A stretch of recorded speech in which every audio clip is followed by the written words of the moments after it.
ม้มันก็จะเปียกแน่เนาะ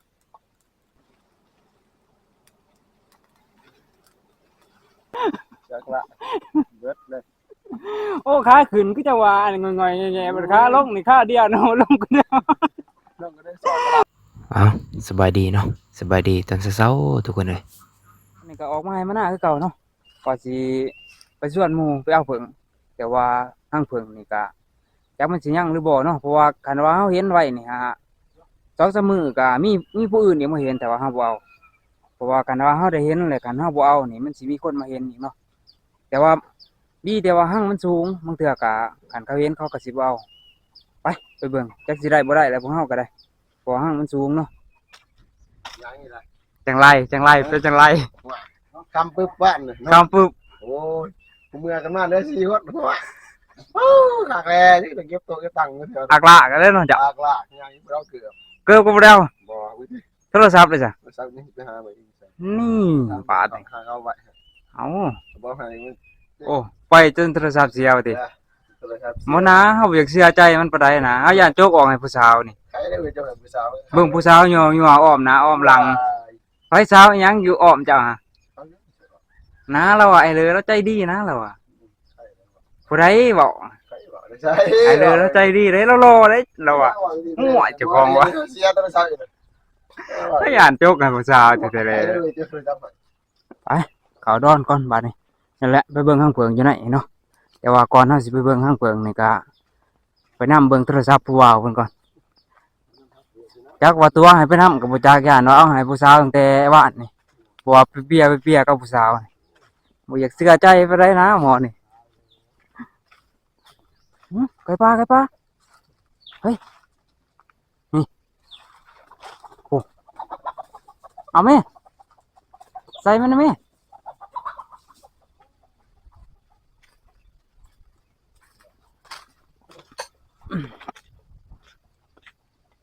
โอ้โหแล่นบ่เดียวหลังเลย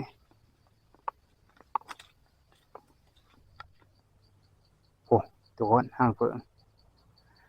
ขึ้นนี่ขึ้นบ่ยากแต่ว่ามันติดน้ำเขื่อเนาะเขื่อมันเกี่ยวขึ้นปุ๊จนหอดห่างเพิ่งแต่ว่าเฮาสิขึ้นไปปาดเอานี่มันยากเพราะว่าเขื่อมันหุ้มไว้เลยโอ้จะได้มาได้เสียเกือบบ่เกือบสีจำปาการดอกแอนเนาะไปเก็บได้ก็ส่งคืนเด้อจากละไอ้เนาะได้บ่ล่ะนี่ขึ้นได้บ่ ไปคือเลยกันเตรียม ได้เลยลุยไปเอามีแต่ว่าสิหาเอาไม้ดอกก็ทุกคนเอาไม้ดอกมาเฮ็ดอันนี้เฮ็ดให้เพื่อให้มันเป็นขวดไฟฟ้าน้อยๆน้อยๆแหละเสียเป็นโคนบางใหญ่แน่นี่ฮะ สิติดบ่แห้งแน่นอนว่าจะมาโขนบ่มันจูแหละติดทางจะเหาะคือดอก แบกขึ้นไปหรือว่าจำบังไฟเนาะเอาเนี่ยคือเสียนได้นี่เสียนเอาเฟืองตะกี้นี่เพิ่นเอานี่จนหูดังคนเพียงกันมันใส่ มันใส่ยากรรมให้ มันสัญญกรรมใหม่ ตึ้งขนาด จนหูดังเพียงลิบเลย ตานี่จนบ่เห็นเอาหอด8หั่งกว่าคันดอกนี่ เฮ็ดแม่น่ะ เอามีแต่นี่แหละเอาฮุบมาใส่อันนี้จักอิหยังแหละเฮาก็บ่จักแกเขาเอิ้นอิหยังแหละ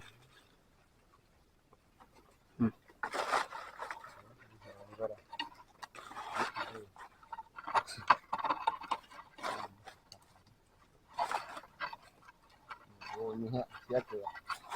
เสียแต่เกิดเนาะ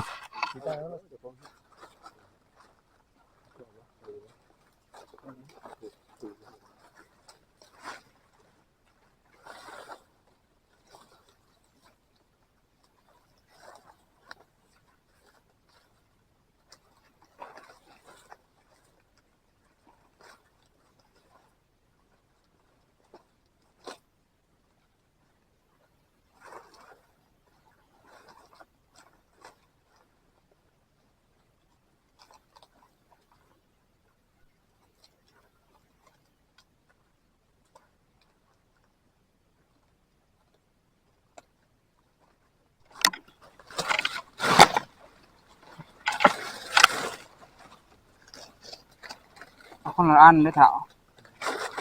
สิเอาอันเดียวทั้งข่อยนี่ อาจจะต้นไม้แลนเนาะ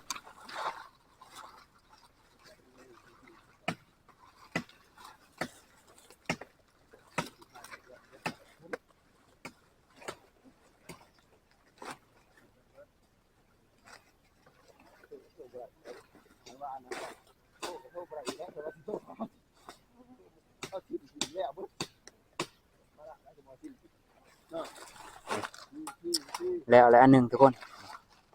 ก็จักเข้าเอิ้นหยังแล้วเนาะบ่าวเป่านี่ก็ถือว่าเป็นครั้งแรกที่ว่าเอาแนวนี้เนาะปกตินี่บ่าวเป่ากับบ่าวจันนี่ฮะเอาแต่กลางคืนก็คือแบบว่าล้างเผ่าพันธุ์มันเลยก็คือบ่าวเป่ากับบ่าวจันเอานี่คือว่าเอาไผขึ้นไปจูดเลย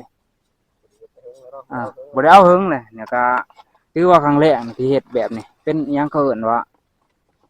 พกบ่เลยหยังเอิ้นพกบ่เฮาก็บ่ฮู้เนาะมีแต่ว่ามาลุ้นเบิ่งนำบ่าวเป่าทุกคนว่าสิเอาได้บ่หรือบ่ได้อีกอย่างนี่หั่งนี่ก็อยู่สูงแฮงโอ้หั่งอยู่ปลายไม้เลยหั่งมันแล้วก็สิเฮ็ดอีกอันหนึงเฮ็ดให้บ่าวจันบางเทื่อเพิ่นก็สิเว้าดอกทุกคนเพราะว่าเพิ่นนี่เซียนแฮงหลายเรื่องนี่โอ้ถอดเสื้อใส่เลยเนาะเอาโอ้อุกใจนะหมอนี่เด้ใครแน่แต่ได้โทรศัพท์เนาะเสียเกือบอ่ะเกือบมาใครแน่ปาตีนไปก็ได้เพิ่นว่าได้การโทรศัพท์นี่ห้วยบ่ได้ได้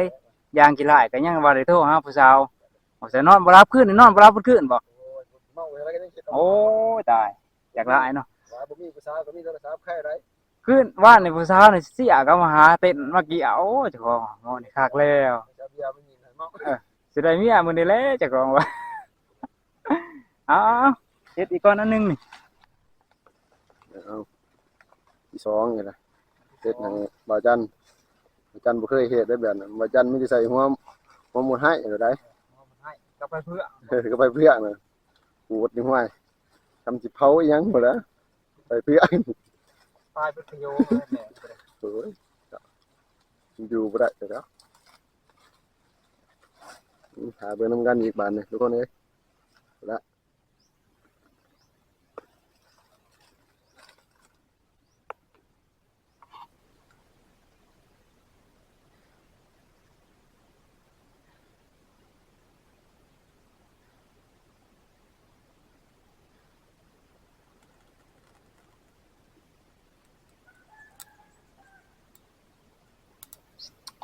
อยากพิษเนี่ยทุกคน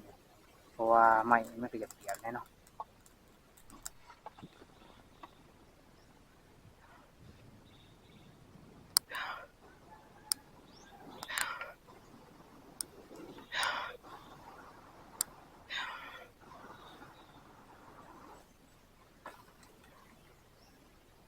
แต่ว่าควรสำนิหายังบ่ได้เด้มันต้องควรหลายกว่านี้เนาะพร้อมบ่ฮู้นะ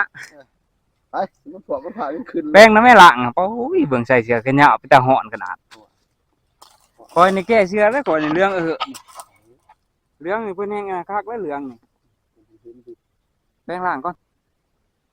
เสื้อก็ตีมันเรื่องโพดเรื่องใส่เลยบ่ใส่เลยอย่ามันขึ้นยากติ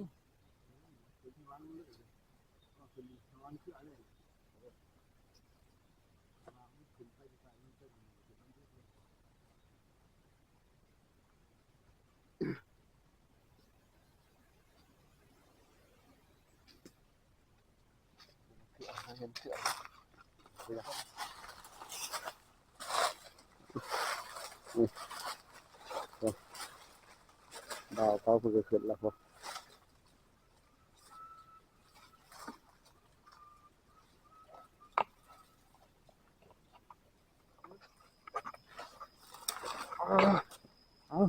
ก็ได้แต่ขึ้นง่ายนี่คือ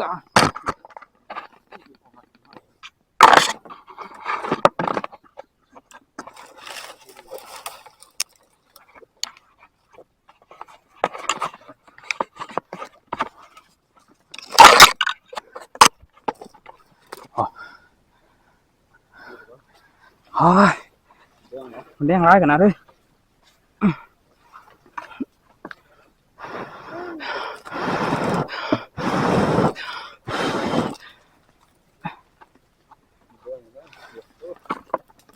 เป่าเด้อเป่าเด้อ ไปเถอะ เป่าเด้อขวัญจ้ะ เอาเดือนนะเด้อ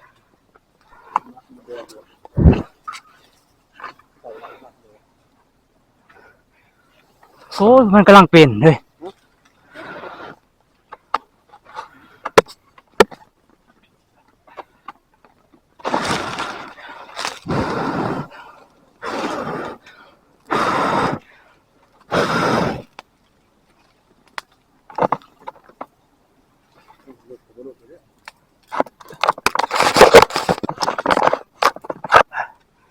โอ้แม่มันกำลังแตกออก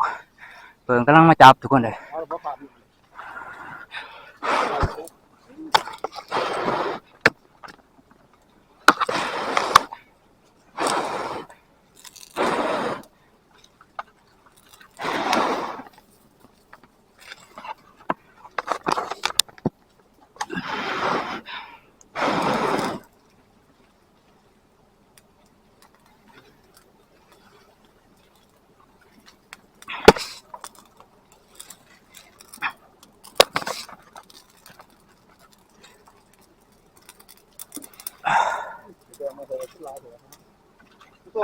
ฮะ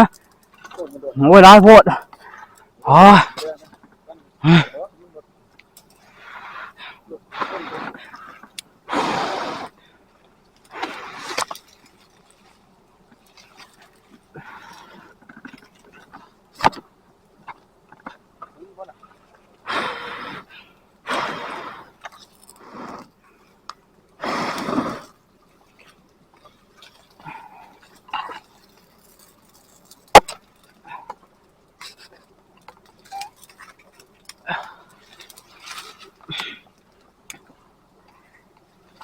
เป็นจะได้ ให้บูแดง ห้วยโอ้ยมาจากละผู้ถือผ้าก็ถือนี่ทางขวาลงมาก่อนเฮ้ยจากละทุกคนเลยโอ้บ่ได้ซ้ำเฮ้ยหมูแดงร้ายขนาด ก็มาใส่เอาเงินมา ห้างอันยังคือเก่าแม่มันวุ่นเขาเต็มคือเก่าหมูแดงย่องผ้ากระโตนโอ้ยเป็นสิไรเดี๋ยวนี้โจ้วี่เลยมันฝากไว้ทั้งตัวหรือเปล่า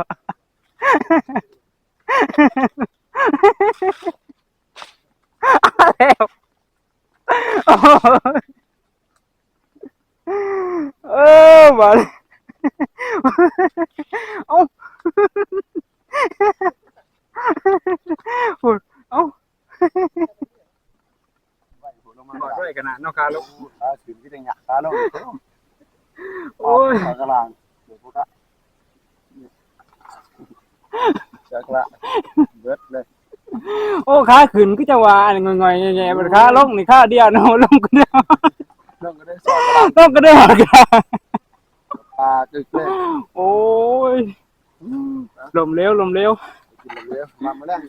ไม่ ไปแล้วมาแล้งไปแล้วเนาะฉันว่าไปเบิ่งห้างใหม่นี่ห้างหมูแดงมันลายโพดหมูแดงลายโพดเฟิงหมูจักสิปัดหมูแดงหมูจักสิปัดเฟิงเนาะเป่าทั้งปากนี่ก็เป่าหมูแดงไตมาว่าได้ใส่ตัวตาจักละโอ้ยบ่ได้ย่างได้บ่ได้เบิดขวดมันก็เข้าคืออันเนาะเป่าจนออกเบิดเลยแถวน่ะ คือขวดนั่นนะคนออกแล้วหัวหนักเท่านั้น หัวหน้าตอนนั้นซ้ำกระปั้นนี่แหละอันนี้แม่มันหุมไว้ซื่อบ้านนี้ห้างมันก็ใหญ่เติบแล้วห้างมันซ้ำอันนี้ซ้ำกระโตกน้อยนั่นแหละแต่ว่าลูกมันนะเป็นแถวเดียวลงมาแถวเดียวแถวยาวลงมาเลยแถวยาวทางขางมันว่านอีกทิศหนึ่งสองทิศน่ะสิเป็นอะไรอยู่ดอกโอ้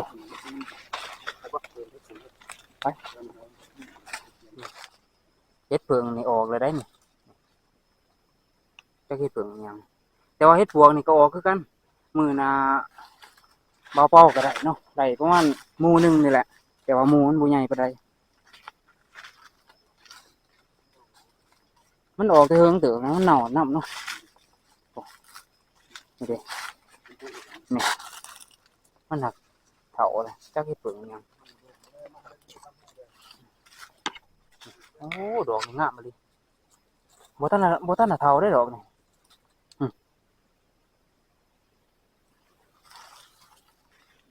มันน่ะออกบ่หลาย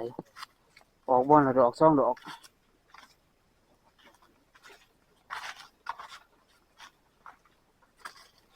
ปกติแถวนี้เลยเนาะ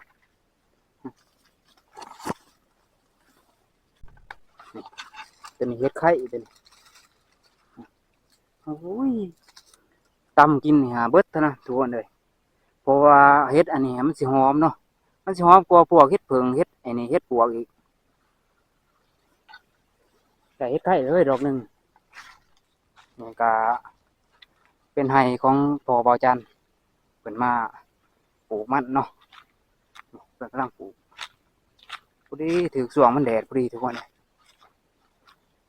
นี่เราก็บ่ทันน่ะมื้อหางมันก็สิบ่งามปานใดเพราะว่ามันต้นไม้มันยังหลายหญ้าก็หลายเนาะลุง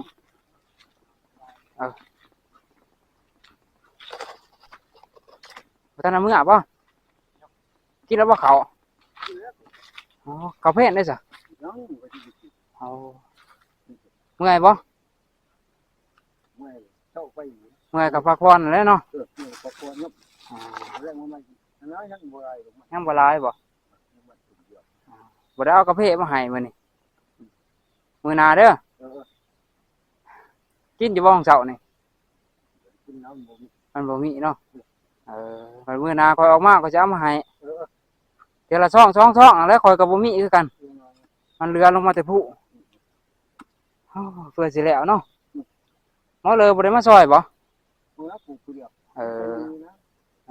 ยังบ่ได้ดอก ปลูกเบิดลำมันแล้วก็เช้าเนาะโอ้ยกินน้ำหน่อยเด้อลุง เอาไปเอาเบิดเอาไปเอาเบิดให้ ถ้าเอาต้นไม้ออกสิงามพอแดดที่ซองเอามาใส่ ที่แต่ที่สองที่สอง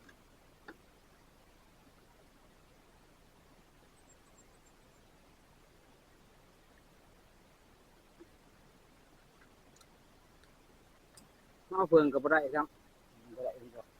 หั่งมันก็ยังน้อยนี่ล่ะก็นี่นะแต่เลิกก็ลงมาก่อนเพิ่นเอาอันน่ะผ้ากับทางเพิ่นถือเพิ่นลงก่อนมดแดงหลายถ้าบ่มีมดแดงก็สิได้อยู่ดอกแล้วก็หั่งมันน้อยก็บ่อยากปาดเอาปานใด มันใหญ่ ถ้ามันใหญ่ก่อนจังสิไปเอาใหม่ แล้วก็เอาก่อนนี่ก็ โอ้ยมดแดงหลายเขาก็บ่หานดอกอาศัยว่านะเป่าน่ะให้แม่มันออกแล้วก็ปาดลงมาเลยนะเฮาขึ้นไปแบบด่วนๆเลยลูกไปก่อนบัดนี้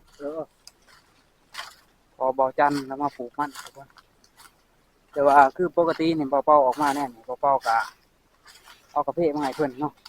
ให้เพิ่นกินเพิ่นก็อยู่ให้อยู่นะทุกคนเด้อเพิ่นก็บ่มีคือเป่าๆนั่นแหละทุกข์ยากหาปลูกเผือกปลูกมัน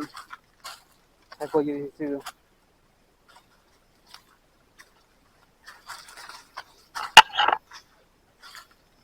โอ้คิดว่าเฮ็ดปวกเฮ็ดไอ้น่ะเฮ็ดเบื่อ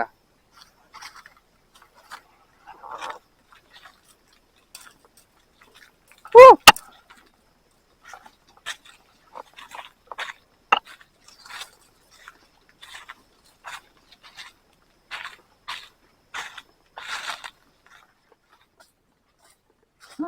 ใช่ยังเว้ย เดี๋ยวเว้ย หมูจักรัดเบ้อมาเห็นบ่เห็นบ่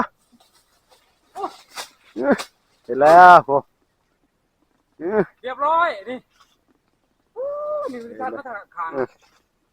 เรียบร้อยแล้วทุกคนตัวบางใหญ่มันทุกคนเลยโอ้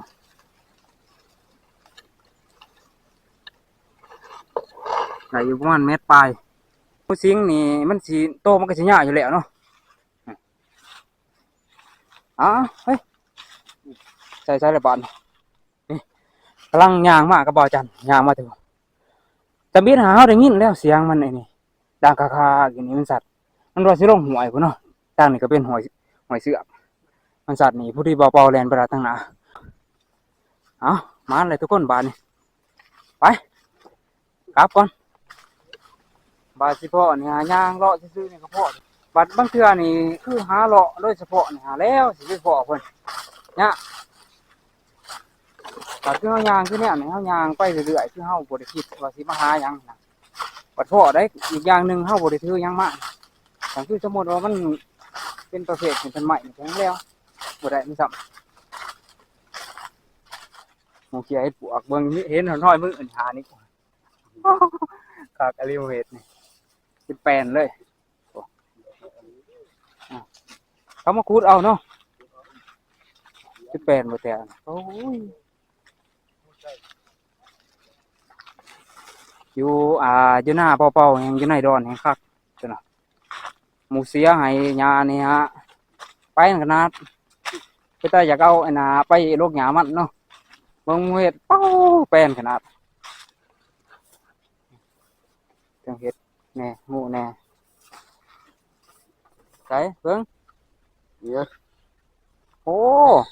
จำเสือขุเลยบาดนี่ นะเพิ่น โพดดอก ดีนี่มัน แน่น่ะได้ลงไว้โพด ดีที่มันบ่ใส่ในกำให้ตอนลงไว้อีกตัวนึงอีกว่าไว้ก็ตอนคืนนี้ จะลงไว้กูตอนขึ้นเนาะ บ่เข้าหอดกลางบ่มีมาค่าหยังขึ้นจะตี โอ้เพิ่นฝึกเพิ่นไอ้น่ะฝึกทีมงานดักละเพิ่นโอ้ฝึกไว้โอ้โหน้ำเนี่ยบ่แม่นน้ำกินต้องน้ำอยากดอกเนี่ยโอ้นี่อ๋อนี่คือกันให้หมอนี่ฮะไปนี่บ่ย่างออกแต่สวนน้องกันข้ามเขาดอกเพิ่นแล่นซะดีเอาเบิ่งกลับก่อนบัดนี้พุ่นแหละกลับมื้อเที่ยงหน้าเอาพุ่นแหละเพราะว่าเมียกับลูกบ่าวเป้านี่ท่าอยู่เที่ยงออกมาตั้งแต่เช้าๆพุ่นแหละเนาะ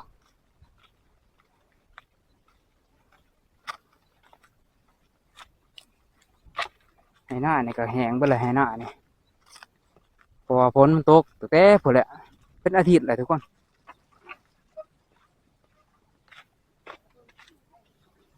เสือมา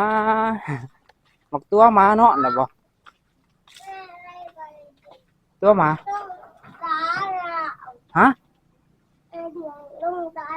แม่ใช้ลงซานะแม่ให้ลงอีหยัง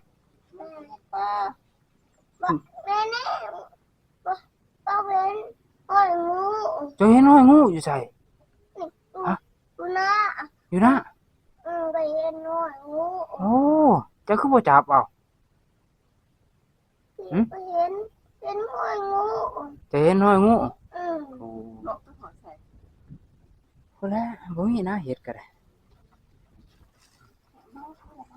เฮ็ดกับงูสิงตัวหนึง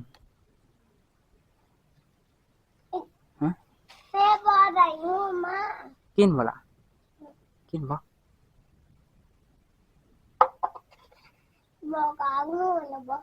กาแล้ว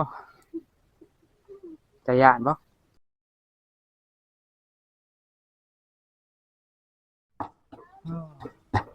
โอ้สิแกงเลย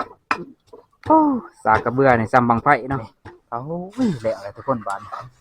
แกงใส่เฮ็ดนี่น้ำเฮ็ดเพิ่งนี่เฮ็ดเพิ่งแล้วก็เบิ่งนี่เฮ็ดเพิ่งแล้วก็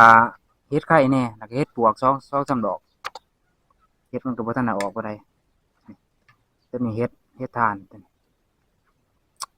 เอามาล่ะมาขึ้นมาไป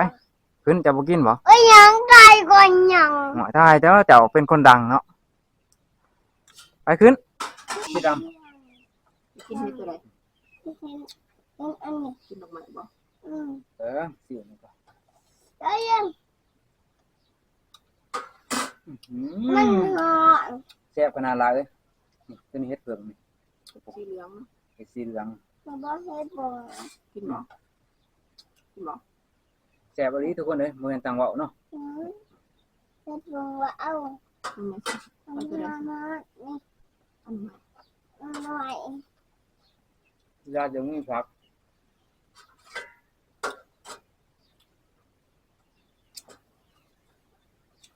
บอกยัง เฮ็ดนี่มันก็ออกบ่ทันหลายปานใด บอกเฮ็ดบอก เฮ็ดสีดำเฮ็ดอิหยังล่ะก็ เฮ็ดดีดำเฮ็ดดีด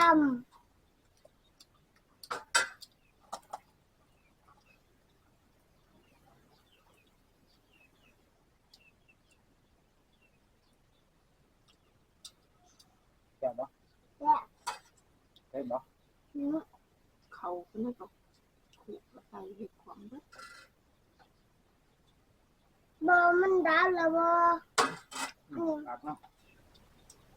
ทานอยู่นั่นแหละ แม่แด่บ่เฮ็ดปงบ่เฮ็ดปงบ่ เห็ดขูดเห็ดเหลือง เฮ็ดเลี้ยงบ่เฮ็ดอยากฝากเลือกกิน กินไปแล้วสักเห็ดบวกบ่ เฮ็ดปวกก็มึงล่ะมันหอนนะเฮ็ดปวก เฮ็ดบ่ เฮ็ดปวกแซ่บครับ อาม่าบ่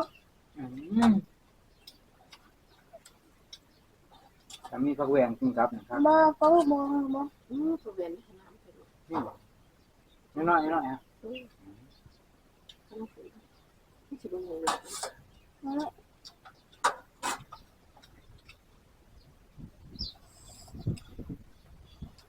บ่แด่บ่ แซ่บ แล้ว แต่บ่แซ่บบ่พอแซ่บได้พอ วันตรงนั้นกลางคืนยัง น้ำกลางสูงแล้ว พวกดีว่าบ่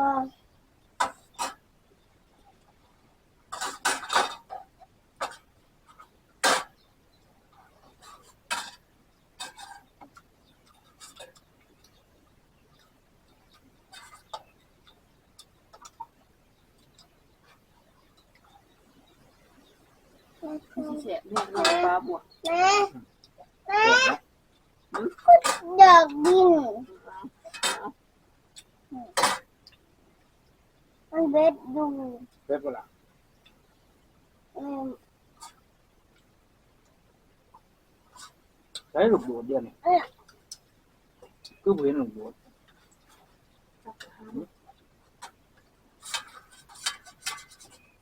บ่เห็นนะ หาอยู่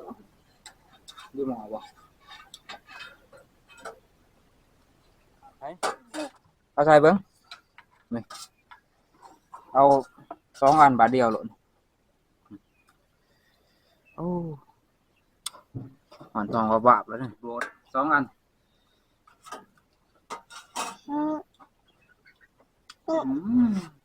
ว่ามันกลัวไปมากพอเบ็ดบ่ เผ็ดแล้ว แต่ตีนจะเกลือเด้อ ง่ายมากินจะเกลือจะได้มันแซ่บเอ้ากินอ๋อแซ่บบ่ อืม บ่แม่นลูกโดดบ่ของเจ้า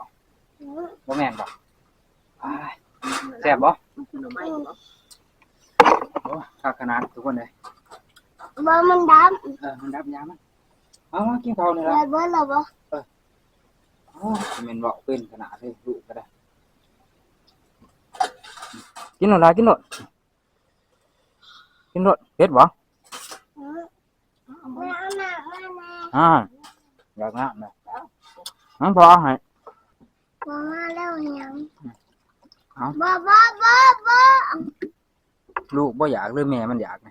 บ่อยาก เอาอ้อลูกกับแม่นี่คือหนาคือกันแต่หนาซ้ำกระดกเลยเนาะ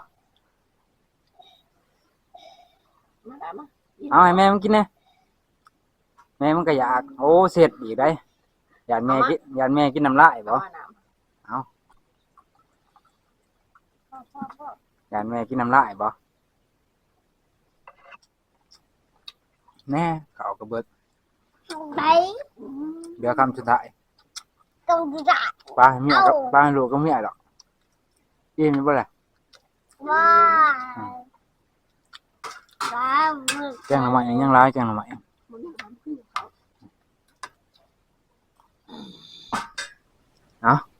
หลังจากกินข้าวกินน้ำแล้วก็สิมาเฮ็ดตัวนี้ต่อทุกคนนี่แหละก็คือเปลี่ยนสิ่งที่เฮาได้มากับอันนี้เบาจันเนาะแต่ว่าเพิ่นบ่ได้เอานํเพราะว่าเพิ่นได้แล้วตัวหนึงมีอันนี้แหละเอื้อยน้องเพิ่นเอาให้เขาเจ้าได้ แต่ว่าเป็นบ่แม่นเอียนซิงเพิ่นได้อะเพิ่นก็ต้มแต่ว่าตัวนี้เพิ่นก็เลยให้เบาๆเลยเนาะเอามีแต่ว่าสิต้มไว้นั่นแหละทุกคนดุก็พอกินบ่ล่ะ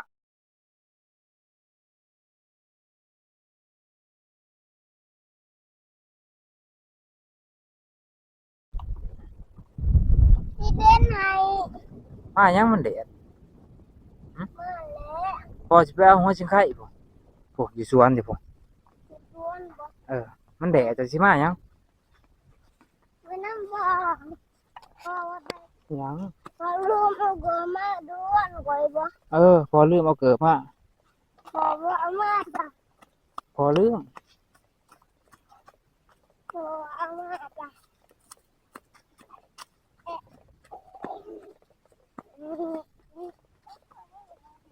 รถในไสสิมาสนฮะอ๋อโถ่จะได้ล่มได้เว้ย ปล่อยบ่ลง ยังเบื่อ บักปีก พอแล้วไปเข้าไปอึ๊บจึ้ม สั่นก็ลง เออโอ้บอกปีกกระต่ายบ่หลายๆเว้ยฝนบ่ตกเพิ่ง มันบ่ตก มันตายไปเลย ป่วยน้ำนี่ เออมันตายแล้วนี่นี่หัวชิงไข่ว่ะโอ้ย เดี๋ยวนี้ป่วยกันกันด้วยบักปีกก็ป่วยกัน ไปพอแล้วเอาแต่อันนี้แหละ กัน แต่สิได้เนาะบ่ได้ออกมาโหดนี่บักเขือนี่กำลังเป็นนี่มันกำลังจับดอกแต่ว่าบักพริกนี่ตายนะ แล้วมันจะออกกับบัก ไปเมื่อ บ้า เอา วันนี้ลูกใจบักปีกแล้ว คลิปวิดีโอนี่ก็สิปิดไว้เพียงเท่านี้เนาะก่อนอื่นก็ขอมุกขอบใจ FC พ่อแม่พี่น้องเบิดทุกผู้ทุกคนเนาะที่เบิ่งคลิปเป่าๆตั้งแต่ต้นจนจบขอบใจหลายๆทุกคน